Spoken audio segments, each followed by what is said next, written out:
That was the crowd that greeted conservative writer Ben Shapiro as he was attempting to give a speech at the Los Angeles campus of California State University. Inside the lecture hall where he had been invited, it went like this. Watch. Folks, if you're watching on the live stream, the waves of students that you see entering right now are being sneaked in. Because in America, in 2016, you have to use the back door if you want to participate in free speech. You get to block the front door if you're a member of the left. And this is how it's written. And there it is, gang. Guess what? You know what?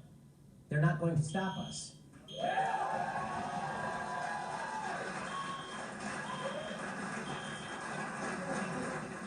Ben Shapiro is editor-in-chief at dailywire.com. Ben, great to see you. So they invited you there, this young group, and the university was not happy about it, initially tried to stop it. One professor in particular was ripping down the flyers, threatening students for posting them, but you showed up. Take it from there.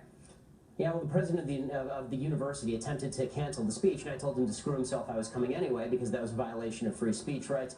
About an hour and a half before I was scheduled to come to campus, I didn't know if they were going to try to arrest me or something, he backed down and he said, we'll hold the event, we'll make sure there's enough security that it's safe.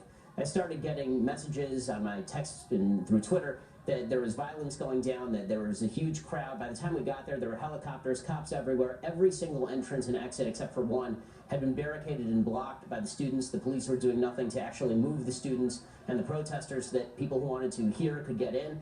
And by the time I got in, I had to be escorted in not only by my own security, but by an armed coterie of uniformed police officers.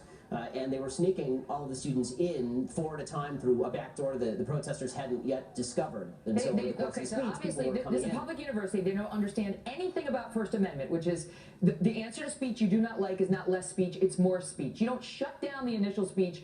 You have your own event. You offer your own viewpoints. But they were rows deep, threatening you. People were getting pushed around, and the people who wanted to get in to see you were getting stopped by the cops, apparently, you say, under directions from the university?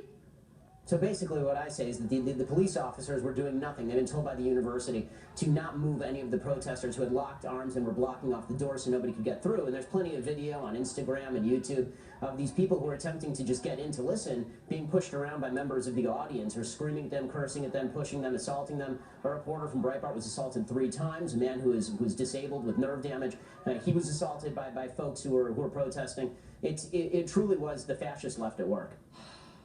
I take it no apology was forthcoming.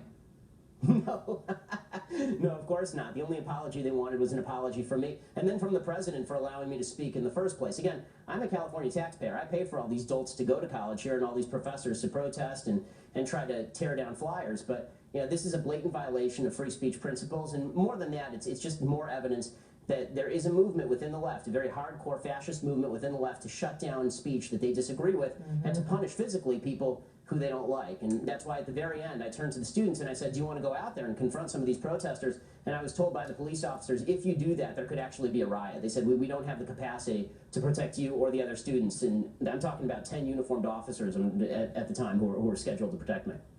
Professor Robert Weide, W-E-I-D-E, when people were placing flyers on the board, he apparently went out and tore down the flyers, called campus security, and called the students fascists who wanted to hear you speak. Ben, thank you for being here.